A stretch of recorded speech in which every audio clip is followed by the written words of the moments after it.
You know that sound, right? The quiet click-clack of knitting needles? It's kind of calming, almost something your grandma would do. But what if I told you that in the middle of the world's biggest wars, those exact same needles were secret weapons, and that every single stitch could be a code that could literally change history? Okay, let's unravel this. Just think about the contrast here. On one side, you've got this harmless domestic craft. On the other, the brutal, high-stakes world of espionage where one tiny mistake gets you killed. Well, during World War II, these two worlds didn't just meet. They merged in the most brilliant way imaginable. So, listen to this quote from a British secret agent. She was operating deep, deep in Nazi-occupied France. She says, "I always carried knitting." You can just picture it, right? It's the perfect disguise. But why was the knitting so vital? What was she really doing? And there it is, the punchline. The full quote is, "I always carried knitting because my codes were on a piece of silk." Whoa. All of a sudden, that ball of yarn isn't just a prop anymore. It's a piece of high-tech spy gear.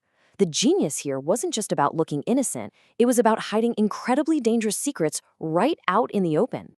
Now, there's a technical name for this, and it's called steganography. It's not about scrambling a message so no one can read it. That's cryptography. No, this is about hiding the very existence of the message in the first place. And honestly, what could be a better hiding place, more invisible, than a simple piece of knitting? So let's talk about the woman behind that quote. Who was she? Well, in the field, her name was Paulette. She was a ghost, moving through enemy territory. And the fate of the D-Day invasion, believe it or not, rested partly on her and her knitting needles. Her real name? Phyllis Latour Doyle. And get this, she was only 23 years old when she joined Britain's super-secret spy agency, the SOE. She had a very personal reason to fight, too. The Nazis had killed someone close to her. The SOE saw she had exactly what they needed: guts and a whole lot of cleverness. 135. Just let that number sink in for a second. That's how many secret messages Phyllis Doyle sent back to the Allies from behind enemy lines, surrounded by Nazis, constantly at risk of being caught. Every single one of those transmissions was a gamble with her life. So what was she doing that was so important? Well, in May of 1944, we're talking just weeks before D-Day, the biggest invasion in history, she was handed one of the most critical and dangerous assignments of the entire war. Her mission was to parachute into Normandy. Her cover story, she was just a poor French teenager riding her bike around the countryside selling soap. But what she was really doing was mapping every Nazi troop position, every gun emplacement, every fortification she could find. This was intelligence the Allies absolutely had to have for the D-Day landings to succeed. Okay, so how did this actually work? How do you turn a scarf into a secret message? Well, the genius of it all is in how incredibly simple it is. It all boils down to the two most basic stitches in knitting, the knit stitch and the purl stitch. Just think of them like this: a knit is a dot, a purl is a dash. Or even better, a knit is a 0, a purl is a 1. It's a perfect binary system. You could literally knit a secret message into a piece of clothing, and if a guard saw it, they'd just think you made a few mistakes. But Phyllis Doyle's method was on another level of genius. She realized knitting the messages directly was too risky. So instead, check this out. She had 2,000 encryption codes printed on a tiny strip of silk.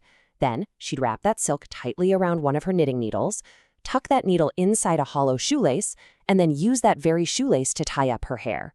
The codes weren't in the knitting, they were hidden inside the knitting kit itself. Absolutely brilliant. And here's the thing. Agent Paulette wasn't the first person to think of this. Not by a long shot. She was part of a long, secret tradition of using knitting and yarn for espionage that goes back centuries. I mean, we can go all the way back to the American Revolution.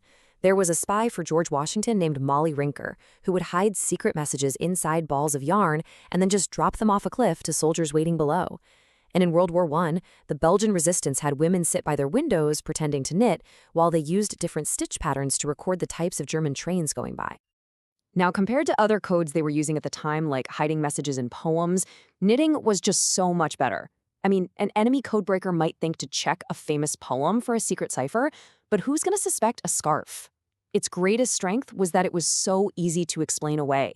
Any weird pattern could just be passed off as a mistake. It was almost impossible to prove. And if you're thinking this was just a few clever spies here and there, think again. The authorities took this threat so seriously that during World War II, both the American and British governments banned people from mailing knitting patterns overseas. They were terrified that these innocent-looking patterns were actually complex secret codes being sent to the enemy.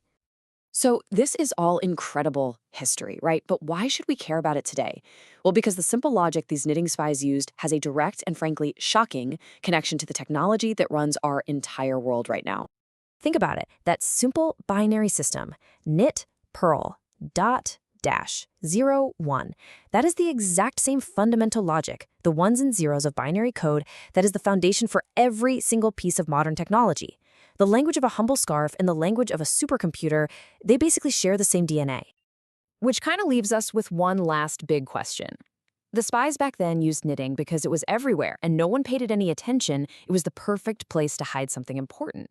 So it makes you wonder, in our world today, a world that's just flooded with digital images and memes and data, where are today's secret messages hiding in plain sight? What's our modern-day version of a knitted code?